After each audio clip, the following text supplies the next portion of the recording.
সম্মানিত ভাইরা আমার, আল্লাহ রাব্বুল আলামিন কোরআন নাযিল করে জানায় দিলেন, পৃথিবীর মানুষেরা তোমরা শোনো, আমি কোরআন নাযিল করেছি মানুষের ভালোর জন্য, মানুষের মঙ্গলের জন্য, মানুষের কল্যাণের জন্য কোরআন নাযিল করেছি।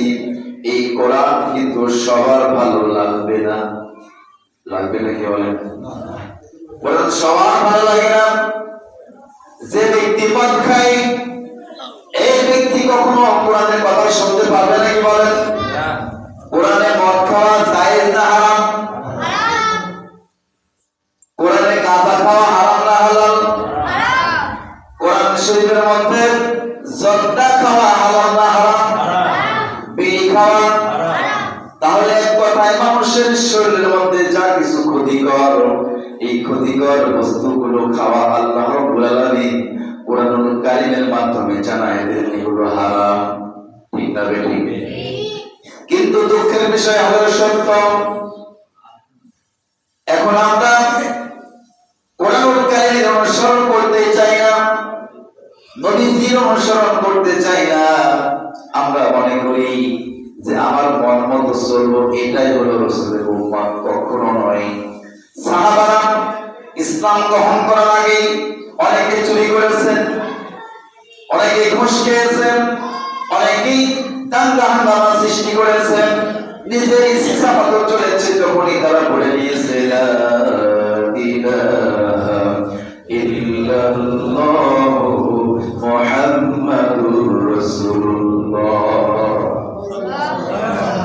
যখন সাক্ষ্য দিয়েছে আশহাদু আল্লা ইলাহা ইল্লাল্লাহু ওয়াহদাহু লা শারীকা লাহু ওয়াহদাহু লা শারীকা লাহু ওয়া আশহাদু আন্না মুহাম্মাদান আবদুহু ওয়া রাসূলুহু সাল্লাল্লাহু আলাইহি ওয়াসাল্লাম।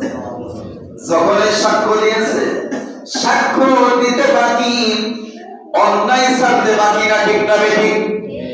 কিন্তু আমাদের বয়স 50 বছর হয়ে গেল, 60 বছর হয়ে গেল, 30 বছর হয়ে গেল, 40 বছর হয়ে গেল, এখন পর্যন্ত ইসলামে দীক্ষিত হওয়ার পরেও, ইসলামের মধ্যে প্রবেশ করার পরেও ইসলামের কৃষ্টি কালচার কিন্তু আমাদের ভালো লাগে না। অন্যের ধর্মটাই ভালো লাগে, অন্যেরটাই ভালো লাগে। সম্মানিত ভাই আমার,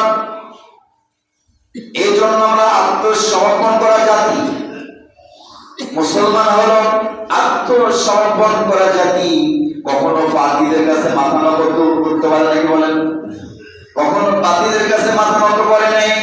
আমাদের নবী মুহাম্মদ রাসূলুল্লাহ সাল্লাল্লাহু আলাইহি ওয়াসাল্লাম তিনিও যখন যে সমাজের মধ্যে ছিলেন, এখন তো আমাদের মধ্যে মানুষ খারাপ, অনেক খারাপ মানুষ রয়েছে, ওই জামানায়ও ছিল।